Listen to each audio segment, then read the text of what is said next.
Welcome to Big Boof Bets, Get That Money podcast. It's week 15. I'm Nate Stephenson. I got Mr. Big Boofy Scureman. And back with us this week is Tony T-Bone Guarino. How y'all doing, everybody? I'm doing good, man. I had a nice week. I was able to hit on a little live action in the Texans-Broncos game, which turned it into a profitable week for me. And a nice little same-game parlay in the Eagles game on Monday night. So, profitable week for me. But how about you, Tone? How you doing? Doing well. Good to be back. Pretty profitable weekend. Looking forward to getting started to see what we got going this week. That's good to hear, gentlemen. Unfortunately, I almost had a fantastic week last week, and then the Seahawks kicker decided to miss a PAT, and Russell Wilson decided to get picked off in the end zone at the end of the game because I bought the total on the Rams Seahawks down to 41, and that was the last leg I needed on a 12-leg parlay on two different tickets. I would have won many, many units, and I missed winning many, many units by 1 point. And it really, really sucked because one of those tickets had the Chiefs money line in, which, if y'all recall, guaranteed was going to happen. We pizza boxed it. Remember that, Booth? How can I forget, man? Chiefs! How can I forget? Don't doubt my boy, baby. Don't doubt him. Woo! Hey, that's fine. I like seeing the Patriots just take it, man. I'll take a loss I'll take a notch in the loss column to watch the Patriots take it like that, man. Oh, it's always good. It's always good. All right, speaking of taking things, how did the Locks take it last week, man? I think we were kind of iffy. We were 2-2. Treading water. Yeah, we were 2-2. Treading water. That's a good way of putting it, man. Honestly, if the Seahawks would have handled their business and scored some points for us, we could have connected on that over. Everybody and would have been happy. we would have been in much better shape. They would have been 3-1, and we'd been sitting pretty. But oh well, such is life. We went 2-2. Cowboys -3 last week was a loss. Losing to the Bears, that one was just I don't know. I think we learned a little bit more about the Cowboys and how much we don't trust them. Vichke also remembered how to run the football. Like there's that too. Yeah. And I honestly wonder if any of that is part of the coaching staff giving him the green light to run, or if that's just him playing better football. Either way, the result is him playing better football, so Bears should be happy about that. Amazing how that works. Your quarterback plays better and you win. Yeah. We had the Titans -3. That was a win. We had the 49ers +3 in an awesome game. That was a win for us as well. And then, like we said, the Rams and the Hawks, we had over 46.5. That did not cover. So 2-2. Locks on the year are 29, 22, and 2, bringing us down to 56.9%. Still winning bettors on the year, but the goal for the year is 60%, and we're looking forward to getting closer to that number, if not blowing past that number this week. In full disclaimer, everybody, I had to pull the reins back on Boof. I think he wanted to lock the entire Sunday slate. So we definitely have some great picks for y'all this week. I like a lot of stuff this week. a lot of picks for the people this week. Can't wait. Ready to get going, baby. Yeah, let's do it. All right, let's do it. Okay, well, we'll kick things off with our Thursday night action with the Jets at the Baltimore Ravens. Ravens laying 15.5, and you're over under at 45.5. Well, the Jets suck. The Ravens are awesome. So I definitely don't have any doubts that the Ravens are going to spank the Jets this week. It's just that Lamar is a little banged up, and that is a big number, and it is a short week. So those things give me a little bit of pause with the big number. I still would lean laying it, honestly, because the Ravens have still blown so many people out of the water, and the Jets aren't even in the class of the people that they have blown out of the water. So I definitely lean hard Ravens. Obviously, love them to win the game, but too many points for me to lock it in. So that's kind of where I'm leaving that. Yeah, I mean, I feel the same way. I think this is a game you can throw the Ravens into a couple home run style parlays, and maybe take a little halftime money line, something like that. I mean, if you made me pick just this game, I would take the points with the Jets. I know Lamar is a little bit hobbled, and I think the lack of quality with the Jets might be something where the Ravens don't necessarily have Lamar, giving him the full attack. You know what I mean? They might get a lead and just tell him, you know what, we're not running with you the rest of the game here. Yeah, be safe. Once they feel Yeah. they have it in control a little bit. So I don't know. If you made me, I would take the Jets plus 15.5, but definitely not something I have a lot of confidence in.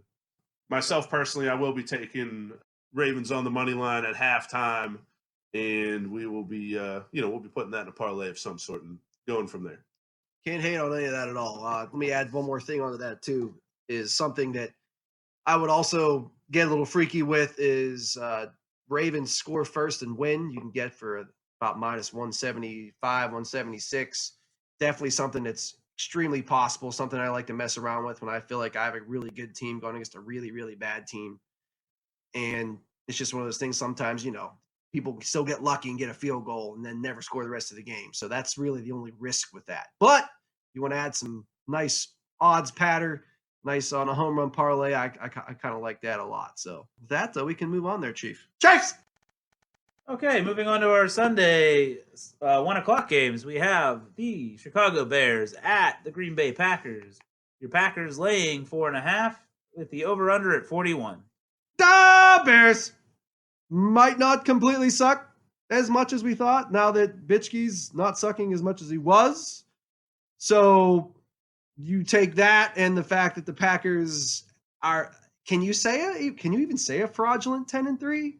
Like this doesn't feel right saying, but I think as we've mentioned before previously, like a lot of the metrics don't match up with their record. They just beat the Redskins only by 5. I still can't get the trouncing they took in San Diego. See, I did it again. Los Angeles, I can't forget that. And it's just there's still that overshadowing of every Packers game of that Aaron Rodgers, like just you always think, oh, it's Aaron Rodgers, they're going to score a ton of points, but they just seem to just not be quite what you'd expect offensively. So I don't know where I want to go on either side of this game because I've seen the good and the bad from both of these teams. So I don't know. It's kind of where I'm leaving it. I kind of like the Packers minus 4.5. First game was 10-3. It was week 1. So I don't know how much stock do we put in that. I don't know, but I do think the Packers are still a 10-3 football team. Say what you want about, the analytics and all that. They're still 10-3. The Bears' last 3 wins are the Lions, the Cowboys, and the Giants. So, yes, they have looked better. Yes, Trubisky has looked better, but they're against 3 teams that I do not consider to be of very high quality. So, they're on the road at Lambeau. It's 4.5. Obviously, we would like that under 3, but it is something I feel good enough that I would definitely put some money on it. And I like the Packers minus 4.5. Okay, moving on, we have the Denver Broncos at the Kansas City Chiefs. We got the Chiefs laying 10 and the over-under at 46. I know you're not going to believe this, Boof, but I'll take the points of the Broncos here. Yeah, I'm not going to lie, man. When we talked about this before the podcast here, I was shocked that you were down with the Broncos plus 10. I didn't say I would pick the Broncos to win, so let's not confuse that. Like Chiefs, still gonna get that money. You're gonna bring it home. But 10 points with how good the Drew Lock led Broncos have looked the past couple games. I can't dismiss that. That combined with the fact that you got my boy, got a little bum thumb. You got potentially a little bit of a letdown spot after the big Patriot victory. Plus division game, 10 points. That's a lot of stuff that says, don't be so excited to lay 10 points here with your boy. Don't let the fandom get in the way of making money. Never do that. And I like making money. So I'm going to lay my heart aside. I'm going to take my points with the Broncos. I'm going to get that money. That's in my top 5, baby. The Broncos plus 10 are also in my top 5. You named all the reasons. So I don't feel like I need to go into that any further, but they will be lock number 1 for the week with us here. Lock it in, baby. Get that money. All right. Next, we have the Houston Texans at the Tennessee Titans. Titans laying 3 with the over-under at 50.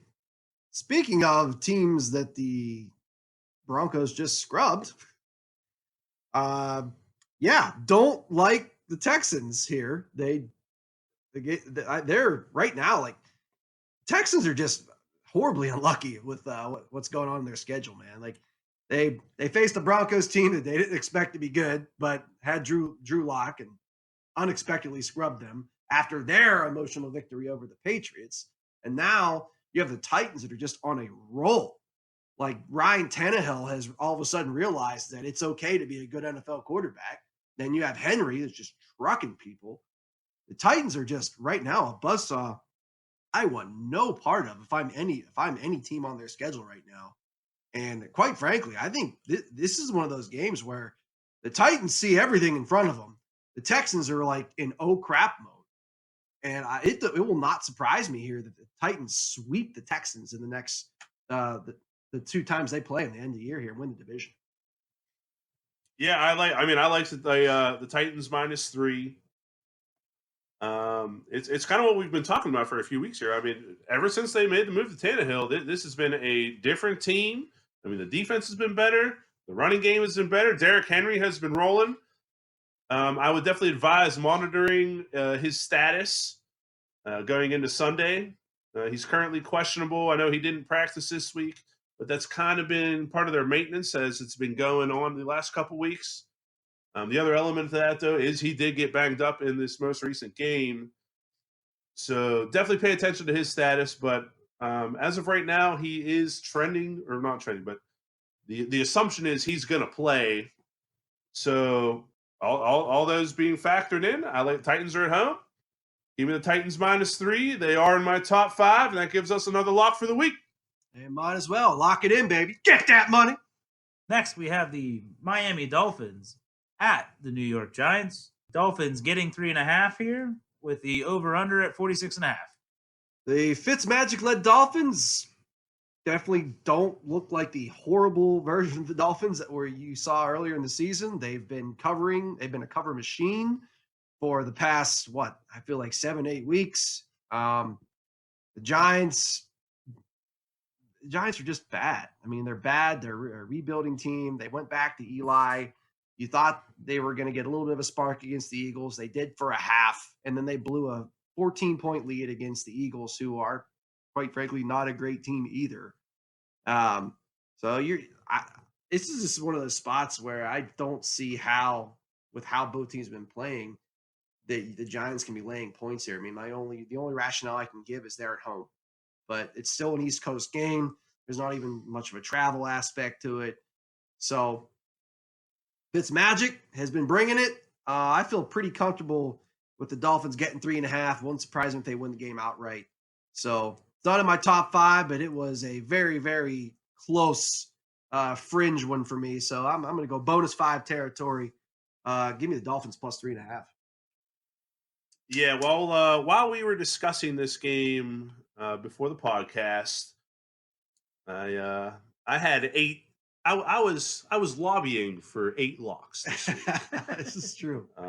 This was one of the games, so I definitely like Miami plus 3.5. Ever since they went back to Fitzpatrick, I mean they've just been a different football team, and I think they are a team that is really trying to build momentum going into next season. Here, there's a school of thought of, let's lose every game. Let's get the higher draft pick, bring in the good players, yada, yada, yada. There is something to be said for winning games and learning how to win and building an identity and building a winning culture. And that's kind of what, Flores is working on down in Miami right now. I'm not saying they are doing that from a standpoint of winning every week or anything like that. but that's what they're working towards, and that's what they're building towards. So they've been playing better football. Here we are again. They're the team that's getting points. Truthfully, I think they're going to win. You're giving me over a field goal. I like this game a lot. We did downgrade it from a lock to not being a lock, but I do like the game a lot, and my pick would be the Dolphins plus 3.5. Next, we have the New England Patriots at the Cincinnati Bengals. Patriots laying 9 with the over-under at 40.5. So first of all, it's the Bengals. Why do you even need to video their signs when Andy Dalton's already going to tell you where he's going to throw the ball anyway every play? It's to you. So there's that. Then you have the fact that the Patriots are coming off of 2 losses, playing a scrub team. Dude, this is not going to end well for the Bengals. Like, this is going to go very, very badly. I don't care if Tom Brady could be playing with his left arm. Like, he could be throwing left-handed. I would still lay 10 points with the Patriots. I'm laying 10 points with the Patriots. It's still the Patriots. They might win 14-0 on 2 pick-sixes. I don't care. They're still going to win by more than 10 points. Lock it in. Top 5 it, baby. Yeah, I'm with you, man. And I think there's an element to this of, Belichick at some point you get a lead. He already is the type of guy that he believes the best way to make sure a team doesn't come back is to just keep scoring on them and shoving their face in the dirt. I love that mythology. Well, how do you think he's going to handle a team that has outed him for his most recent video scandal or potential scandal that's going on? I think this is a Patriots beatdown. I mean, I could see 35-3, something like that. Give me the Patriots all day. Another one to entertain for sure is Bengals team total under 15.5. Yeah. Their offense stinks.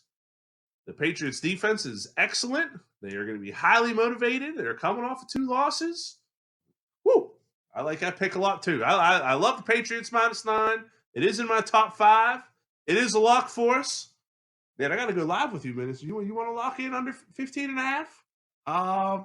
Well, first of all, I'm reminded of live locking in and how well that went the first time.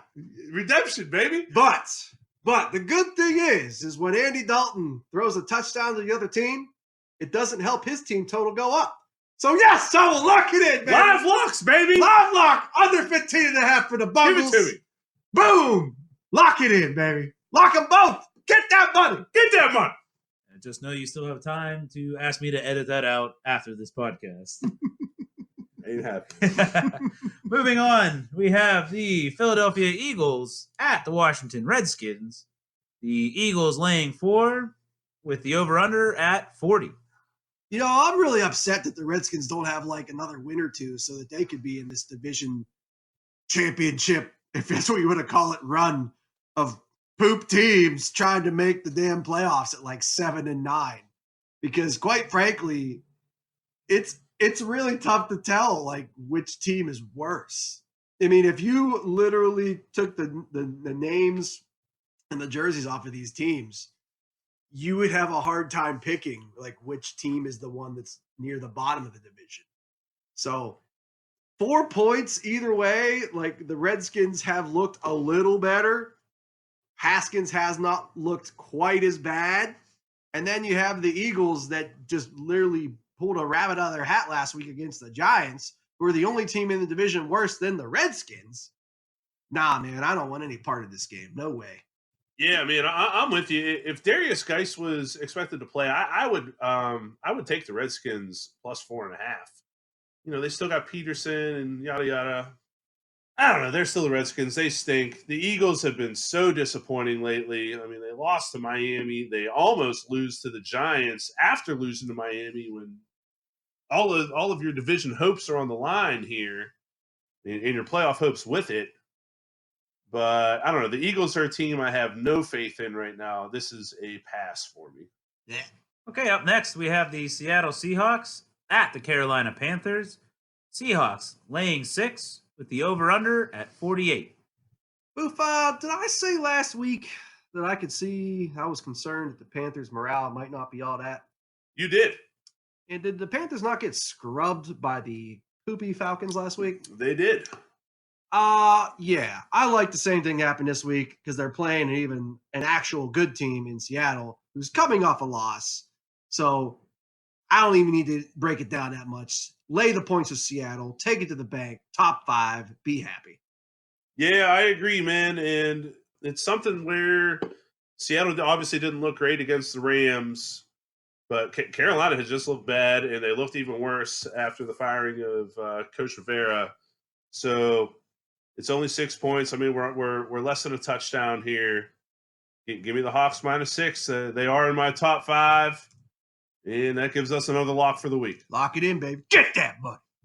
Okay, on to our final 1 o'clock game for Sunday. We have the Tampa Bay Buccaneers at the Detroit Lions. The Bucks laying 3 with the over-under at 47.5. So you have Mike Evans for Tampa Bay.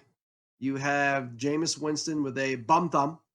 And then you have Detroit with its, whatever you want to call it, situation at quarterback. So it's all that combined makes this poop versus poop. When you combine poop, you still get poop. I don't want any of this poop. Yeah, I hate this game, and I'm ready for the next one. Okay, that takes us to the 4 o'clock games on Sunday, starting with the Cleveland Browns at the Arizona Cardinals. The Browns laying 2 with the over-under at 48. Speaking of more poop, appropriately, it's the Browns. I don't like this game very much. I think you feel a little bit differently than I do, but I would lean Cardinals here at home, getting the 2.5 points. If it was a field goal, I'd lean a little harder. But again, you still have the Browns season on life support here. They're traveling out west, team turmoil with the Browns, Cardinals kind of being fringe. We're kind of getting better, kind of still struggling to find out who we are as a team. So, I mean, at this point, I really think only one of these teams is really that interested in playing this game, and I think it's the Cardinals. But the Browns do have enough talent to make it interesting or potentially take advantage of a Cardinals mistake to win. So too many variables. So don't want any. I actually do like Cleveland -2. That is a number they have covered 4 out of their last 5 games, despite all the extracurricular news that's going on around the team. And you see this stuff on social media where, Odell Beckham has been asking Jimmy Garoppolo to join the 49ers, or you might see him end up with the Cowboys next year and all this other stuff. Despite all that, I mean, they've still covered -2 4 out of the last 5 games. 2 of those games include the Steelers and the Bills, so it's not all crappy teams. I do think Arizona is struggling right now, and I don't think this is a week where they get it right. So I do like Cleveland -2. Next, we have the Jacksonville Jaguars at the Oakland Raiders. The Jaguars are getting 6.5 with the over-under at 45. The Jaguars have gotten blown out like how many games in a row? The Raiders have a bunch of injuries. Their season basically just ended a week or 2 ago, for all intents and purposes, for the playoff wise. I don't know. I don't know. There's just, I would lean Raiders just because of how bad the Jaguars have looked. But again, then you have the potential that the Raiders are just really playing out the string now too. So again, it's sometimes you can find profit when bad teams play, but I don't see anything worthwhile here either. Yeah, man, I don't like this game. There's so much inconsistency with both teams. They pull off big wins, they pull off big losses. Tough to trust anything in any direction. I hate this game. Up next, we have the Minnesota Vikings at the Los Angeles Chargers. The Vikings laying 2.5 with the over-under at 45. So I actually, for the second week in a row, initially was on the Chargers bandwagon, which is surprising because you'd think Boof would be like, hell yeah, baby. Philip Rivers, take you to victory. He's like, bro, come on now. He's like, I mean, I'll let you tell me. You take me. You take the reins. I love the Vikings -2.5. This is another one of my. I was trying to talk Nate into giving us 8 locks for the week. This is another one of them. So I personally feel very strongly about Vikings -2.5. You hear some of these numbers that are supporting where the Chargers are playing good football, and it just ignores the fact that they turn the ball over all the time, and that's like one of the most critical things that you do. It's not a luck thing when it's this deep in the season. I mean, we're 15 weeks in. I mean, Rivers is throwing multiple interceptions in all of these games here, and they miss kicks. They find ways to lose games, man, and they're playing a Vikings team that is getting Adam Thielen back.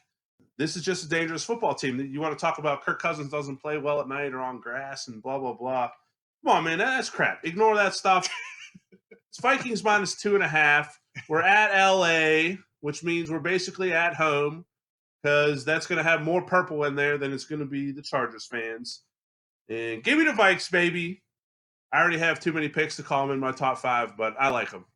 Yeah, Booth, you swayed me into this pre-show here. Not to dive back into it too much here, but I think the Vikes under a field goal here against a Chargers team that is not that great, even though they've gotten healthy a little bit over the last couple of weeks. Still less than a field goal, so not top 5, but I'll go bonus 5 territory. I'll lay the 2.5 the Vikes with you. All right, moving on, we have the Atlanta Falcons at the San Francisco 49ers. The 49ers laying 10.5 with the over-under at 47. If the 49ers were healthy, I would say lay these points and maybe another 10 points on top of that. Like, honestly. But bold statement. Yes. I mean, that's, that's a lot of not, points right there. Not quite Chiefs money line. That's just lay 20. Exactly. I don't know about that. Not quite Chiefs money line statement, but that's a statement. Chiefs. Anyway, but 49ers and the Saints were in a war last week, and there is a lot of carnage from that game. You still have a bad Atlanta team traveling out west, so I don't really think the 49ers are in danger of losing the game. But I could see this as one of those games where they're just, let's just get out of here with a win, try to get healthy, and start getting in playoff mode here. So that's a lot of points. So don't feel quite comfortable laying that many. I just lean to San Francisco. I'll be honest. Even if they were healthy, I would not want to lay this many points. I mean, it's over 10 in an NFL game here.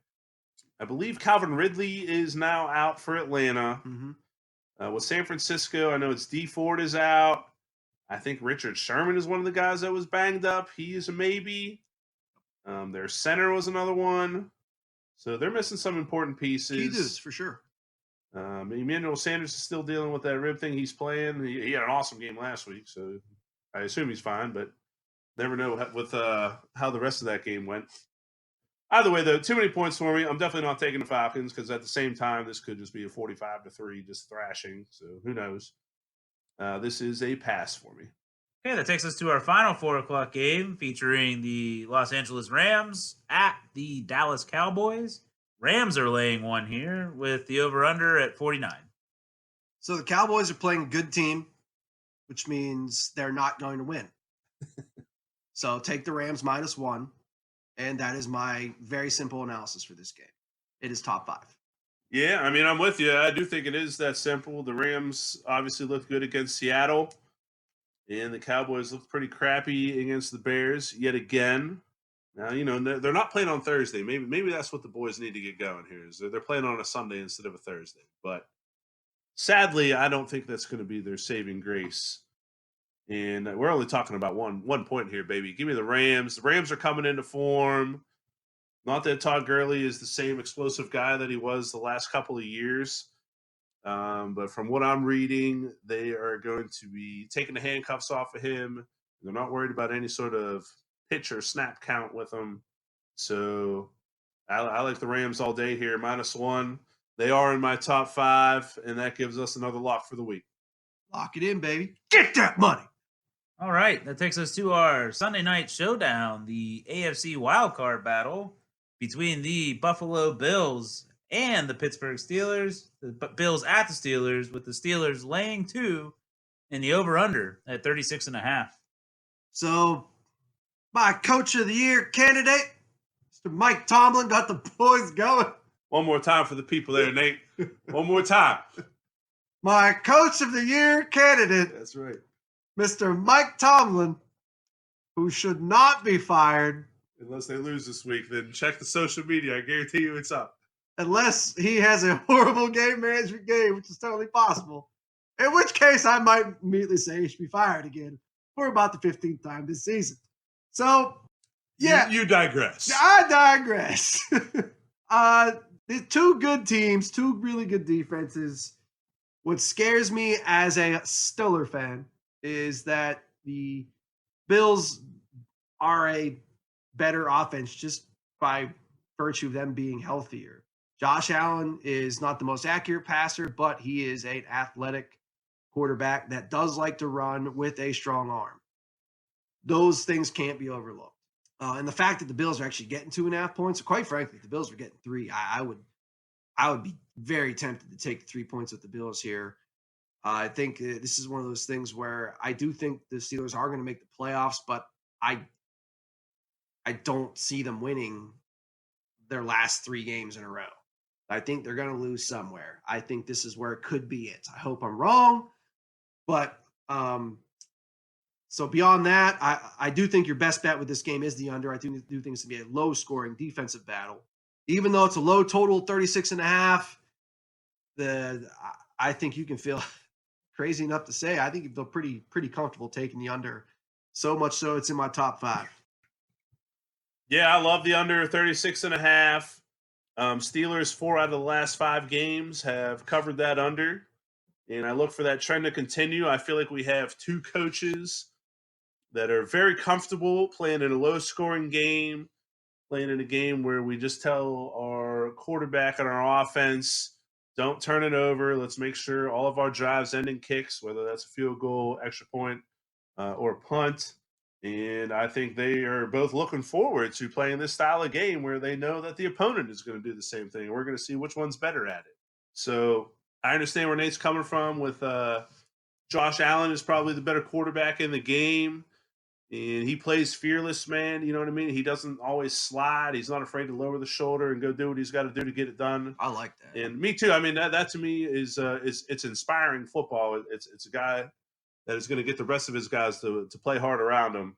So I look forward to a good game, low scoring.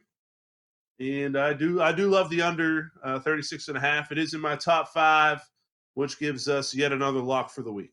Lock it in, baby. Get that money. Okay, finishing out the week for our Monday Night Football game, we have the Indianapolis Colts at the New Orleans Saints. Saints are laying 9.5 with the over-under at 46. Boof, I heard a new term recently called cluster injuries, which I thought was very interesting. There's a lot of cluster injuries for the Colts at wide receiver, and then the Saints have a decent amount of injuries as well. So I think the Saints are going to win this game, but 8's a big number. The Colts have a pretty good defense. And the Saints have some weaknesses have some injuries at the defensive line, and I do expect the Colts to pound the ball. So I think the Saints are going to win, but 8's a big number for me, man, after the carnage after the San Francisco game. Yeah, man, I wanted to lay the points with the Saints. I really did, but same thing. They have 2 injuries on the defensive line. The offensive line is a strength for the Colts. Marlon Mack is back. You know, I like him as a fantasy play in DFS this week. As far as the rest of the stuff, there is an under 17.5 with the Colts team total that I am a big fan of. T.Y. Hilton is still out, and we are on the road at New Orleans. So another element of this is the Saints can just get a lead, and you can kind of scare them away from running the football and get them into playing the type of game that you want to play. And the Saints have proven to be a team that can do that when they're at home. So that is a pick that I like. It's one of the many that I like this week. Not top 5 or anything, but Colts under 17.5 is my favorite from this game. let's do a little top 5 recap here. We got the Broncos plus 10, Titans minus 3, New England minus 9, Seahawks minus 6, Rams minus 1, Bills Steelers under 36.5. That is my top 5 is a top 6 this week. So top 5 bonus 5, and then my actual bonus 5 of Miami plus 3.5, Vikes minus 2.5, and Saints halftime full time minus 143. I think we got to make sure we remember the Bengals team total under 15.5 as well. Oh yes, absolutely. That's a big one. Absolutely. Okay, so my top 5 is going to sound very similar. We got the Broncos plus 10, the Titans minus 3, Patriots minus 9, Seahawks minus 6, Rams minus 1, the Steelers and Bills to go under 36.5, and the Bengals team total under 15.5. I have extra picks for myself that I also like. We got the Packers minus 4.5, the Browns minus 2, the Vikings minus 2.5, and the Colts team total under 17.5. That means our locks for the week are Broncos plus 10, Titans minus 3, Patriots minus 9, Seahawks minus 6, Rams minus 1, Steelers and Bills under 36.5, and the Bengals team total under 15.5. I like it, baby. Lock it in. Best of luck to everybody this week, and let's get that money. Get that money. Da Bears. Chiefs. Chiefs. Chiefs.